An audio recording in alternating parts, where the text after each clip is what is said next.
Welcome back, campaigners. Hello. Do we like that?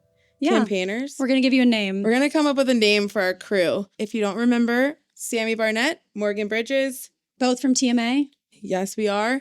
We're here in Dallas, Texas. We have a new backdrop. We're literally in the city. So Changing things up. So for the last 2 episodes, we really dove in deep to trends in gaming. We talked about e-commerce. We talked about transmedia. Thank you. So we want to take a step back and just really dive into who is the gaming audience? Who should you be reaching? I think there's a ton of misconceptions. There's a ton of assumptions about who a gamer is. Yeah. And as you're like getting prepped for your 2025 planning, and maybe you have been in gaming and you're like, is this audience the same as it was, 5 years ago? Or maybe you're too scared to get into gaming, but we're going to tell you a little bit more about who that audience is and help you feel like, hey, there's a lot of people here and there's someone for me to talk to. It is not just your son sitting in your basement playing video games anymore. It spans a wide array of people. Okay, so let's get started. Let's go.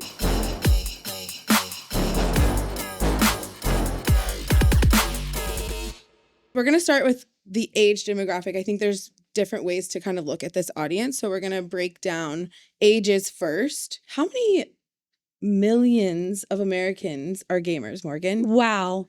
So approximately 190.6 million Americans from ages 5 to 90 play video games. It's crazy. That's wild. A lot of Americans. We're going to dive into Gen Z, millennial. I think those are the most like, they game. But you'll be surprised. Gen X, they are also gamers. You don't want to forget about them. Yep. So we're going to dive into them separately, kind of focus on one demographic, talk about who they are. We're not touching like really hard on Gen Alpha right now. There's not a lot of data on them. They are younger, but as they age up, we do see that they increase their playing time. I think you see as ages get younger. Yep. They play more and more. And so it is reported, though, that like 96% of Gen Alpha are gaming enthusiasts. Again, they're pretty young right now, but even as we get into the millennial section, you'll see that a lot of parents are playing with their kids, so that makes a lot of sense. All right, let's start with just a kind of synopsis of each generation. So Gen Z, they consider themselves as gamers. That is their identity, playing a ton of games. They're watching, they're engaging. They have a community of gamers that is around. They've kind of it's their lifestyle, right? It's super social for them. Like their friends are playing, so they're playing with their friends. They talk about it on social. Like you said, it's a part of their identity. That's everything. It's kind of like where they find themselves in those different gaming communities. Yeah. If you're a brand trying to reach Gen Z, like gaming should be part of your It's absolutely marketing. imperative. Like it's a huge audience. So we'll do a deep dive into Gen Z, but I think that's the most prevalent gaming audience. Millennials have been kind of growing up with gaming. So it's not as deep of an identity for them as it is for Gen Z, but they have this sense of nostalgia that goes along with it because, they grew up with gaming. They're a little bit more casual, not as casual as we'll see that Gen X is. And they do spend some time like watching gaming content. They've kind of leaned into that, but it's definitely not the same as it is with Gen Z. But I think that's another misconception is that millennials just play games and they don't engage in the aspect of community. And there is a large portion of millennials that do. So even though it's a little bit smaller than what Gen Z is, millennials are still engaging in that way. Yeah, and I think it's important to note like the nostalgia aspect, played their titles when they were younger, they're older, some of them have families, they're working. So they play when they can, and so they have their titles that they are focused on, that they've been playing. They probably have games or friends online with them that are playing alongside them. So yes, it's social, but due to time and lifestyle changes, it's more of like, okay, I'm going to game when I can, but I still enjoy it. For sure. And yes, they're watching Twitch. They're, probably checking X and keeping up with everything that's happening, but they don't have as much time to do it anymore. Okay, Gen X. They don't classify themselves as gamers. They're more casual. We tend to see a ton of Gen X people on mobile devices. They're playing mobile games, Candy Crush. They've been given I think you said the sweet name of mobile moms, but it makes so much sense. They're playing Bejeweled. They're, you know, And- on the go. They don't want to get into this like highly competitive environment. It's a casual. They're playing for like stress relief. And I think Mhm. when we say, oh, Gen X gamers, you wouldn't consider your mom who is on level 1050 of Candy Crush to be a gamer, but technically she is. Like, she's spending a significant portion of time playing Candy Crush, which is a game. So as you look into where you can spend, you know, get in front of the Gen X audience, they're there. That is considered a game. Side note, remember at TwitchCon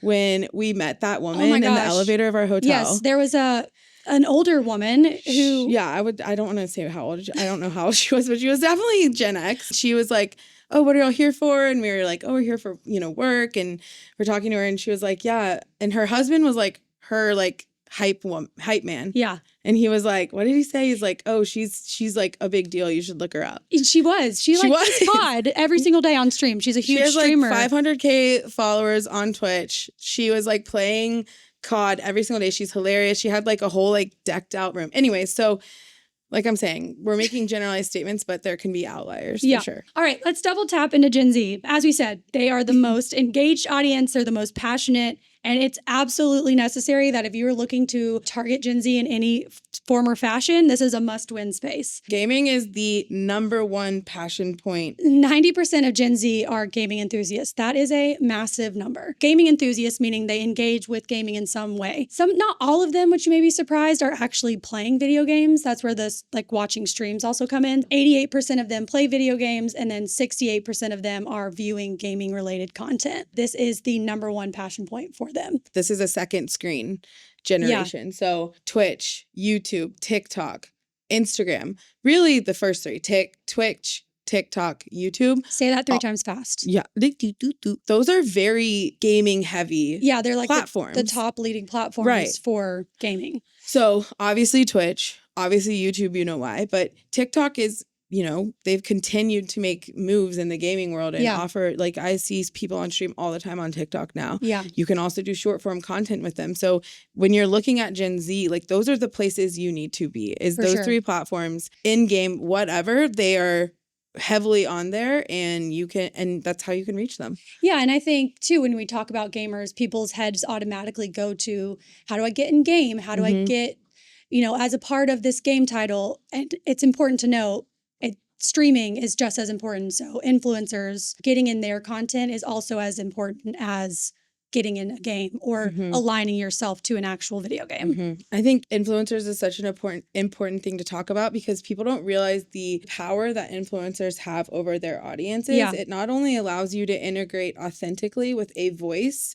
that is, you know, they're going to watch this influencer, right? Already. Yep. So if you're working with them from a brand perspective, you are harnessing in this whole level of authenticity. Yeah. You're naturally just putting your brand in there to this audience to... You're able to unlock their respect, or like I trust this influencer. So if this influencer is going to work with this brand, then I trust that brand. It automatically kind of goes over. But you have to do it authentically. Yeah. Which we can talk about on another podcast. But I think it's just super important. And one more thing to note about Gen Z is creativity. Yeah. They're a very like creative forward. They like, you know, on TikTok, all the trends, it's like, how do people come up with this? They are a very creative audience. And so we see a ton of, you know, when you're looking at titles that Gen Z play, obviously like the Fortnites, the Call of Duties, like the first person shooters. Thank you.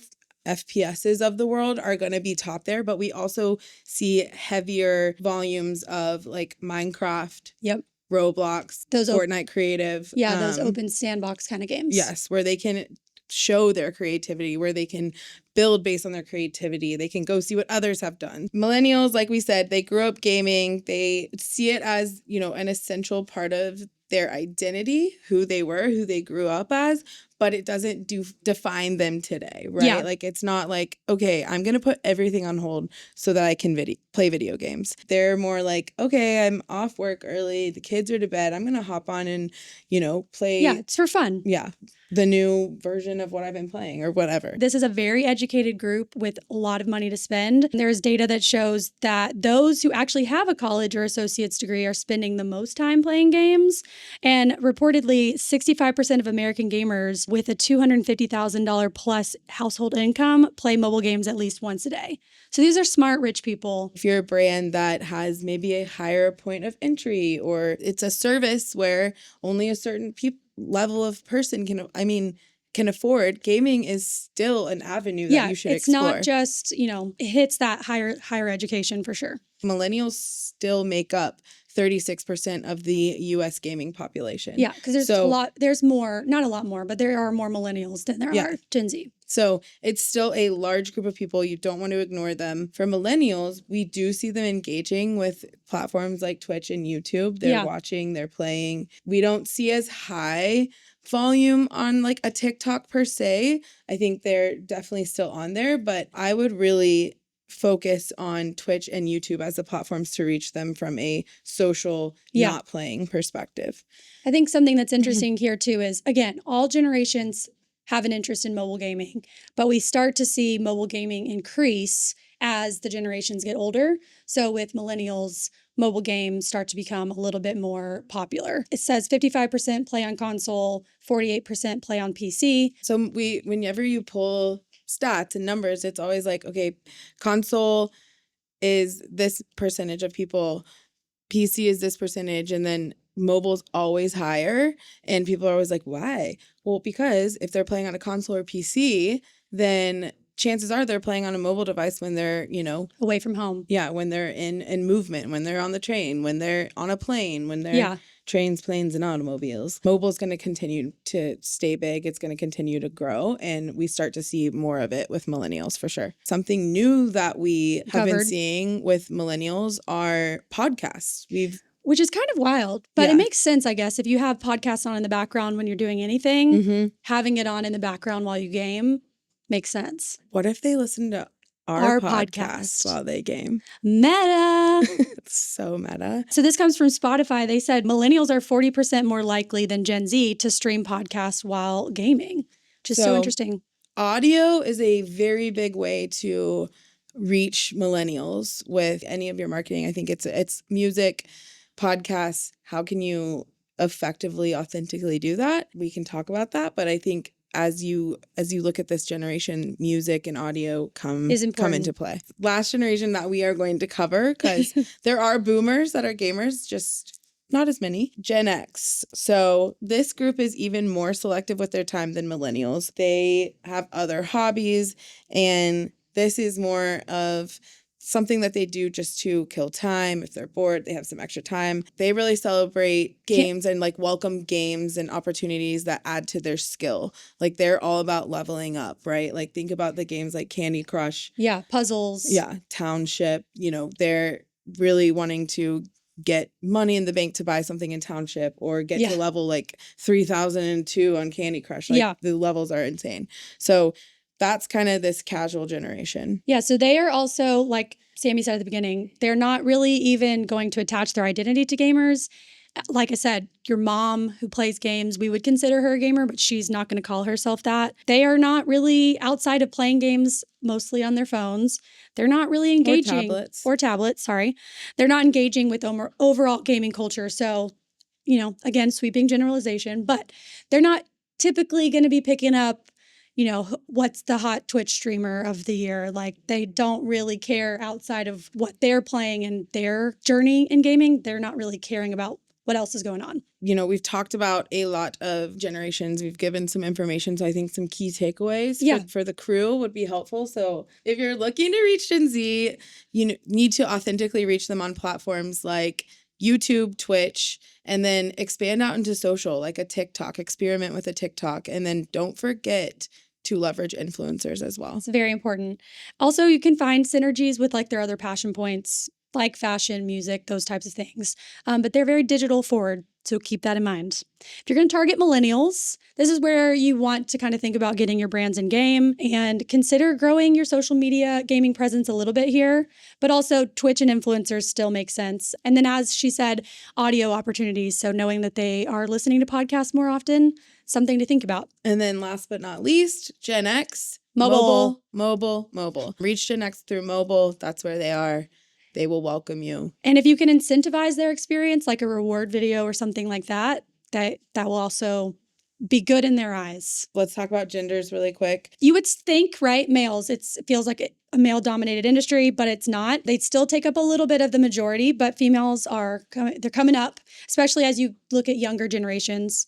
Females take up more than, it's like a very even split for Gen Alpha. But females are a big part of the gaming space and they should be considered. It's lower numbers, but they're growing and growing. So that's exciting. Yeah. I think the thing with females, though, is that they consider themselves more casual. So they don't identify as I am a gamer. And I think that's changing as the generations are aging up and gaming's becoming more prevalent in the world in general. I think a lot of females are starting to identify more as gamers. So that's why we're seeing that number kind of come closer together, right? And I think it's interesting when you think about why women are more casual mobile gamers. There is still, unfortunately, kind of a hard time for females to find their space in gaming. It can be quite toxic in some areas of the gaming industry. So a lot of times you'll see them wanting to play solo RPG games or, role-playing games or mobile games. But I do think that is continuing to change, and we'll see more female gamers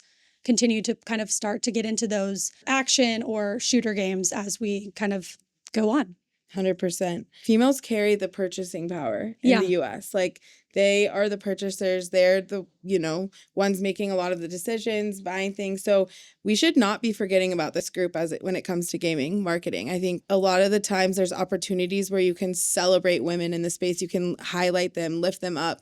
Do that. It's a very important market to think of. Yeah. And they are, just as important as men in this space. And I think it's really important to highlight that. The younger generations love when a brand stands for something. So if you stand for supporting women, so do we. And it's only a win in the space. So I think it's really important for brands to not forget about them. All right, last audience, multicultural. This gaming population is really diverse. 1 in 5 gamers over the age of 18 are Hispanic, which is 1 in 5 is huge. It's not that you should be thinking of them separately. Yeah, they're just a part of the general audience, but there's a lot of them. Mm-hmm. So you need to consider that. I think something to note is when you think of titles like fighting game titles or EAFC, which was FIFA, these types of games are bridging cultures together. So they're if you think about over-indexing for, Black and Hispanic gamers. I think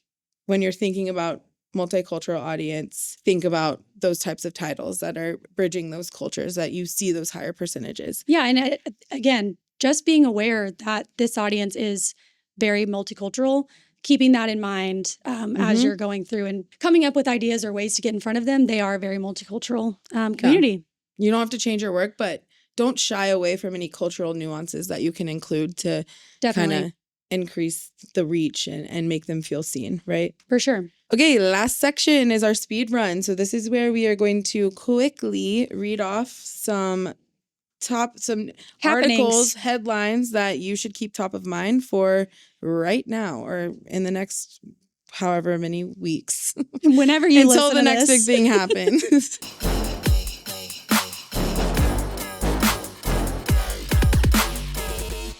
It's been reported that 76% of kids in the U.S. has asked for consoles and games for the holidays, and 38% of children are planning to ask for in-game currency. So holidays are rolling around. Here's what your kids are asking for. Going to be very popular. Mom, Dad, if you're listening, in-game currency, please. Roblox has announced the addition of more safety features to protect children under 13. Children under 13 will need parental access to get to certain chat features. Users under 9 will need permission to access experiences that include any sort of moderate violence or moderate crude humor.